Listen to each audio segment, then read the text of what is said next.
Welcome to The Tipping Point. I'm Jimmy Evans, and I've got a great message for you today. Before I bring the message, let me just tell you, I've got some places that I'm going to be speaking. Let me just say real quickly, XO Conference. We have an XO Marriage Conference coming up February 11th and 12th, coming up real quick at Fellowship Church in Grapevine, Texas. My dear friend, Pastor Ed Young, his wife Lisa, wonderful people, wonderful pastors at the great church there, Fellowship Church. We're going to be there all day Friday on February 11th, 9:30 to 4. Have speakers all day long, ministering to your marriage. Back that evening, 6:30 to about 9:30. I'll be speaking that morning. I'll be speaking that evening. Also, Saturday, the 12th, from 9 to noon, I'll be speaking again on Saturday morning. We have our top speakers coming in for this conference. This is one of our premier conferences. I'm also speaking that weekend at Fellowship Church at 9:30 and 11:15 on Sunday morning. I would love to have you be there. I'd love to have you come and be a part of that, and you will love Fellowship Church and you'll love the XO Conference. I'm also speaking there at Fellowship Church. This is on February the 16th and 17th, and I'll be speaking there. This is the Creative Church Conference, the C3 Conference 2022. And I'll be speaking on February 17th at 9 a.m., but the whole conference is going to be terrific.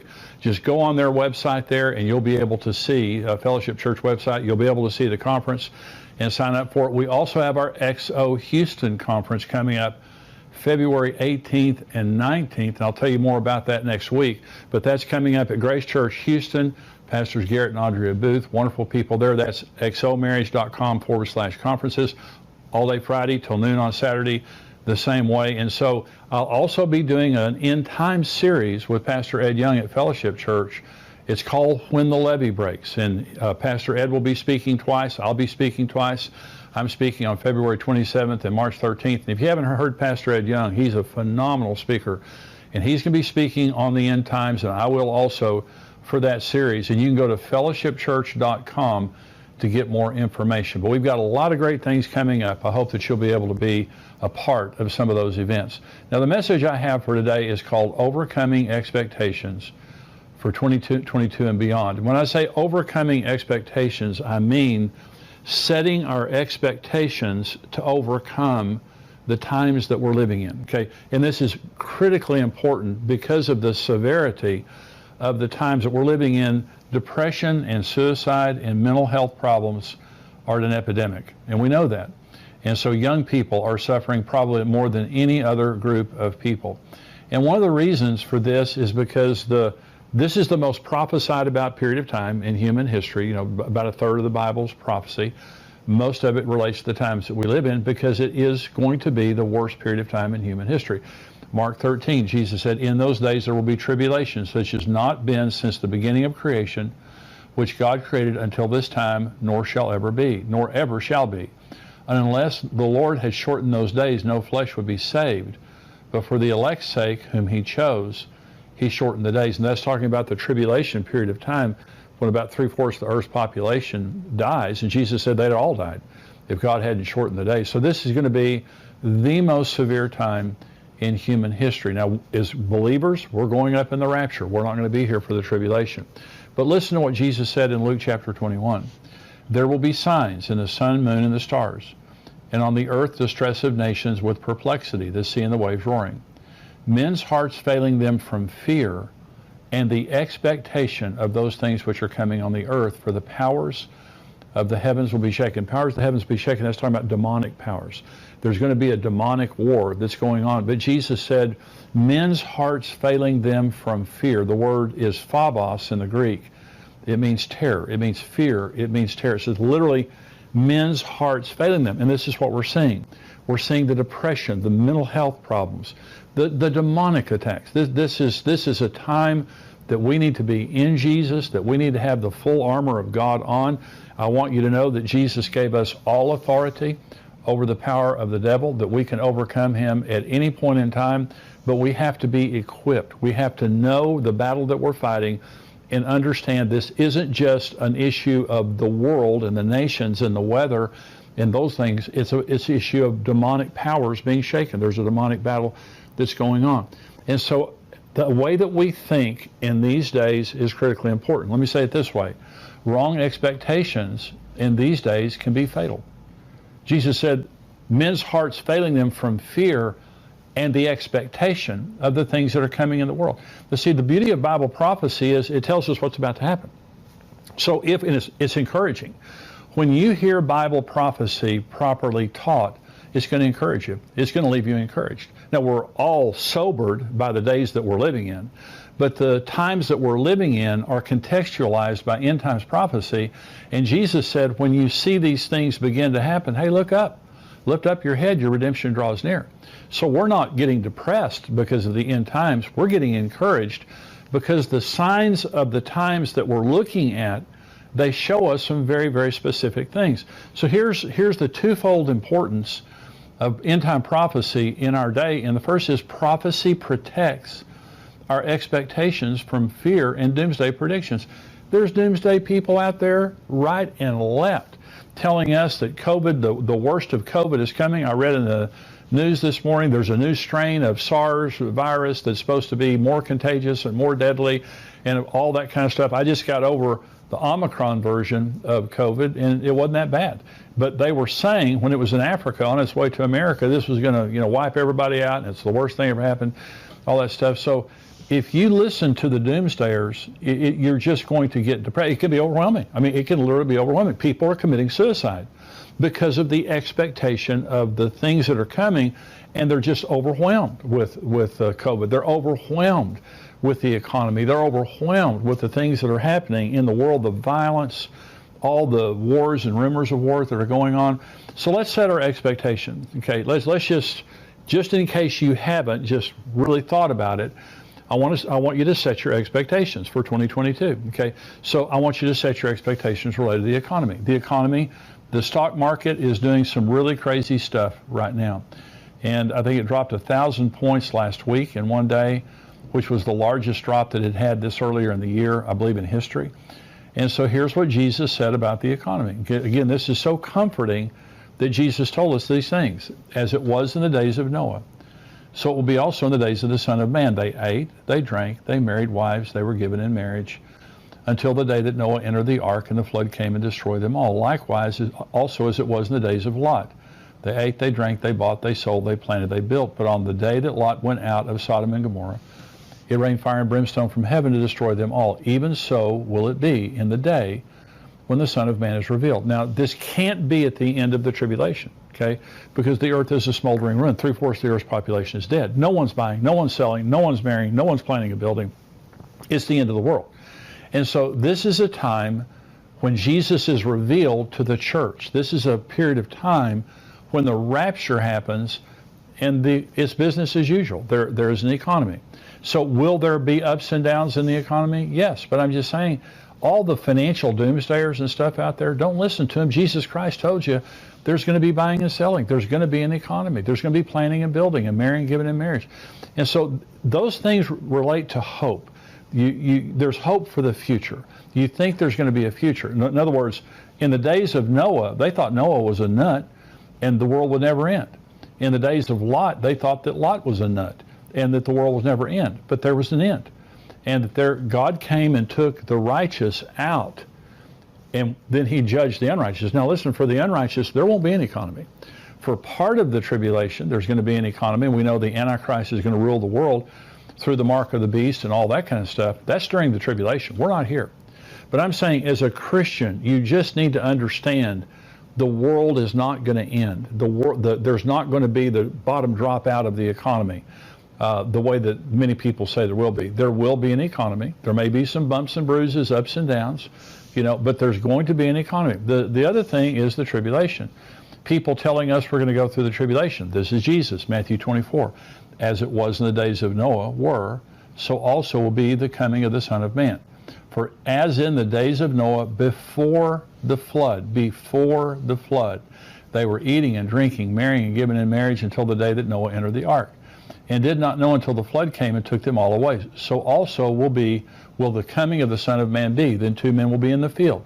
One will be taken, the other left. 2 women will be grinding at the mill. One will be taken, the other left.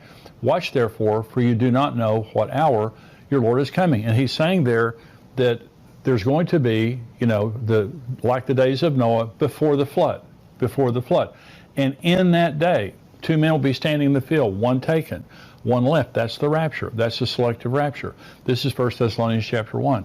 They themselves declare concerning us what manner of entry we had to you, and how you turned to God from idols to serve the living and true God, and to wait for his Son from heaven, whom he raised from the dead, even Jesus, who delivers us from the wrath to come. So we know that there's going to be an economy, and we know that we're not going through the tribulation. So set your expectation. That's why Jesus said, when you see these things begin to happen, hey, it's all good.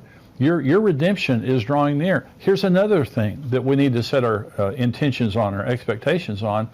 It's the unknown, the future and the unknown. There are many things in my life I just don't know. What's going to happen tomorrow? What's going to happen 6 months from now? I just don't know. I know that Jesus is coming. I know there's going to be an economy. I know I'm not going to go through the tribulation. But here's what Jesus said in Matthew 28.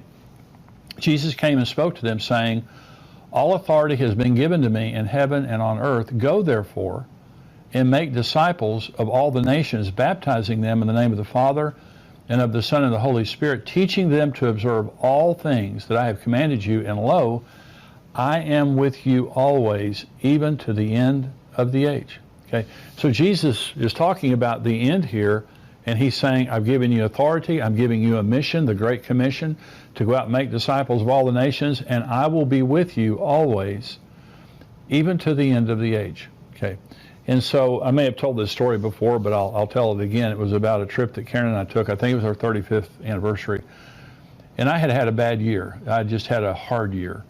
And I was just kind of waiting for the next shoe to drop. I felt like, all these bad things had been happening. I was just kind of waiting for the next bad thing to happen.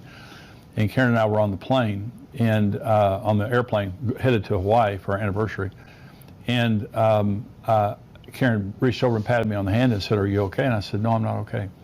I said, I just feel like the next shoe's about to drop. I just feel like something else bad's about to happen.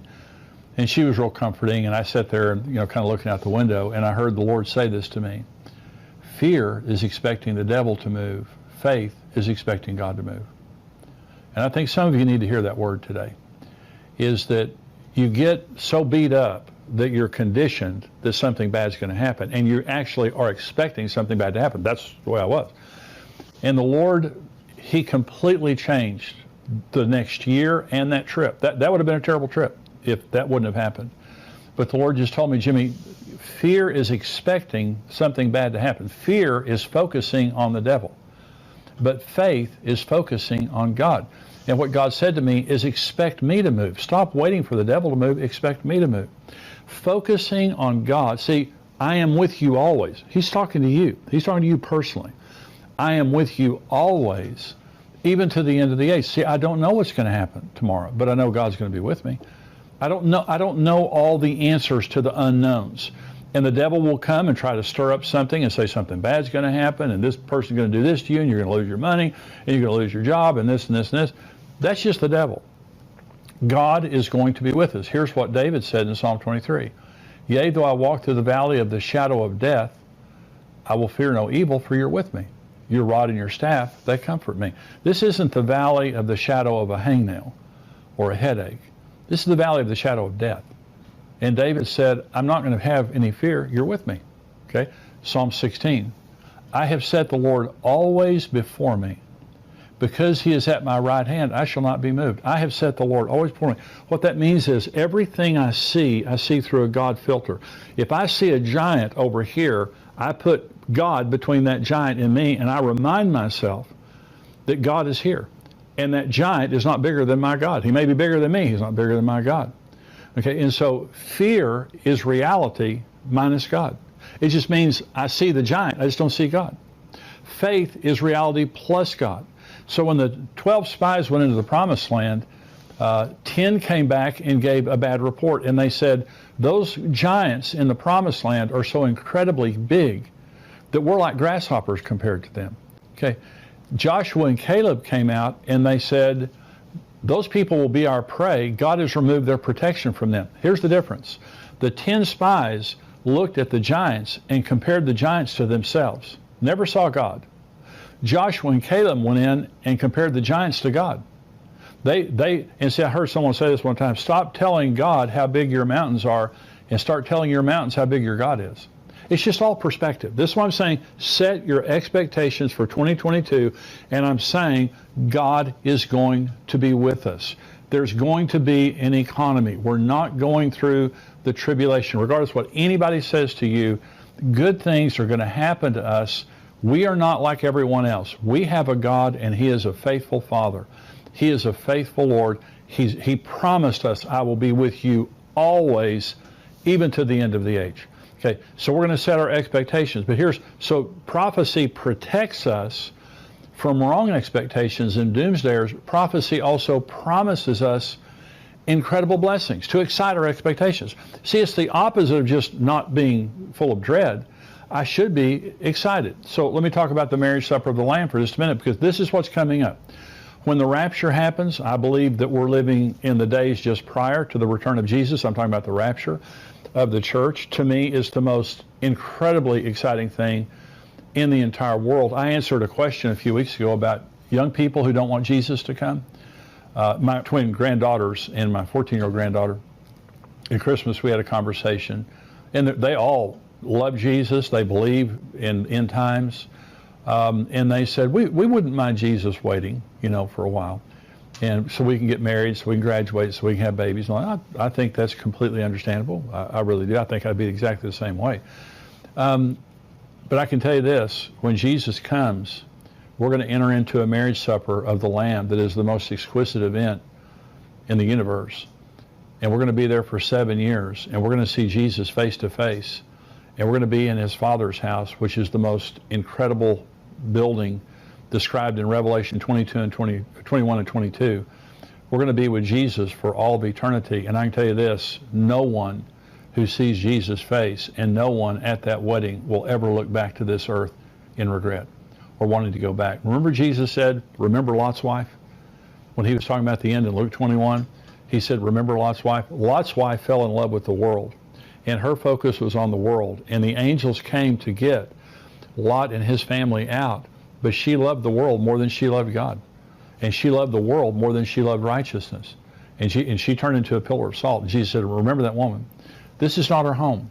This is not part of the reason that we get so upset sometimes thinking about the end is, well, I just got my retire. I just retired. Well, I just had a baby. Well, I just got my degree. Well, I just got this job that I want.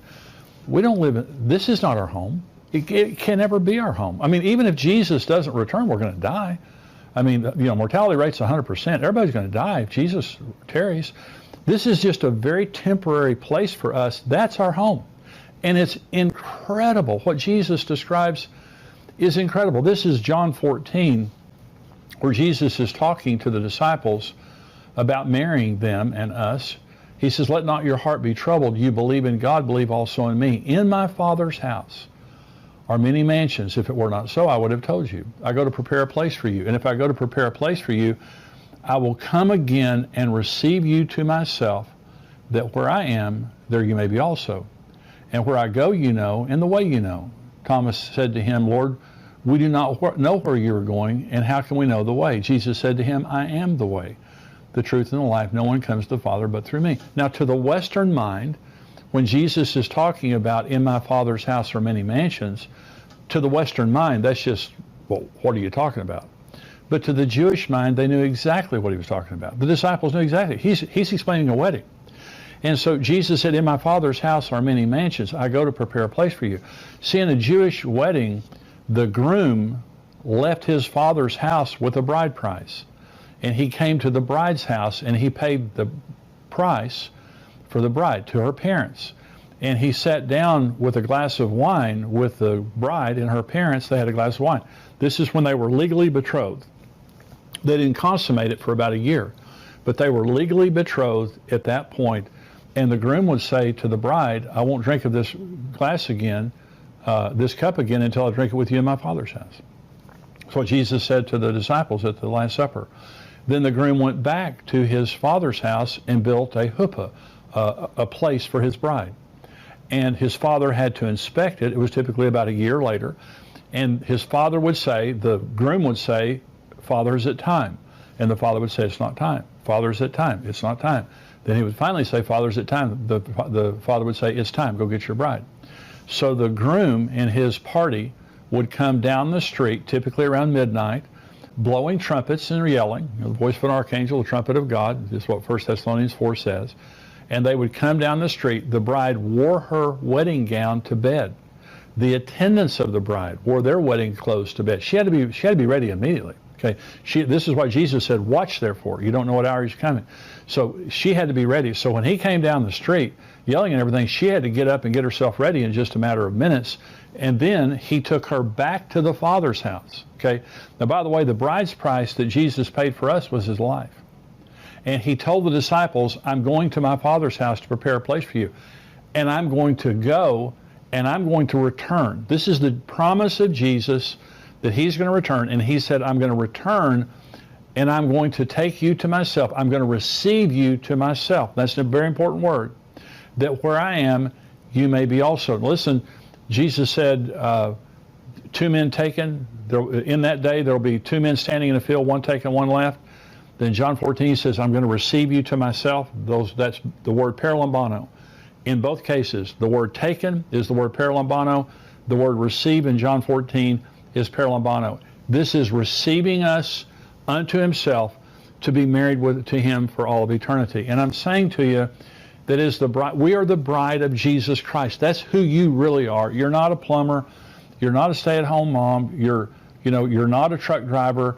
You're not a student. That's not who you really are. That's just a temporary identity you have in this earth. You are really and truly the bride of Jesus Christ. That's who you really are. And the rapture and all of the end times, you really can't understand it unless you understand who you really are. You can't understand it until you understand the program. Here's the program. Jesus came from his Father's house to the earth. He gave his life to save us because God so loved the world. God so loved you that he gave his only begotten Son. Okay, and so Jesus died for his bride. The bride price was his life. And to show you how precious you are, see, you may not feel that special. You may not feel that important. You may feel like something that you've done has disqualified you from God's love.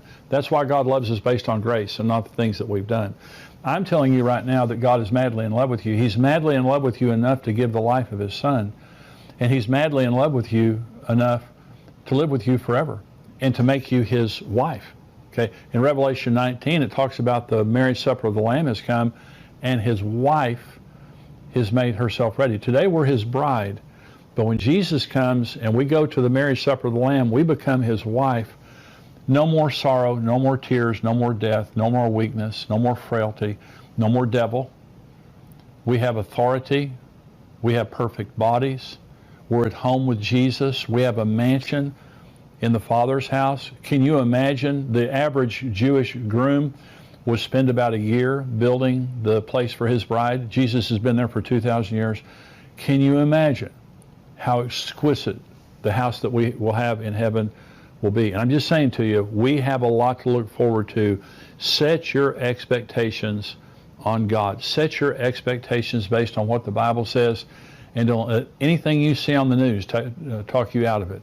And so we're going to go now into the subscriber portion of the program, and I'm talking about some things in the news related to Israel in the United States that are very troubling. We are now backing out of an agreement we made with Israel to help them build a pipeline to supply Europe with natural gas. I'm going to be talking about that. I'm also answering questions for, if you're a subscriber, stay tuned. That's what's coming up. If you're not a subscriber, hey, listen, just go to endtimes.com, $7 a month, $77 a year. You get the full Tipping Point show. Also, you're able to get all of the things that we send out, videos and articles that come out all week long from our contributors and also from myself. Endtimes.com keeps you educated and encouraged.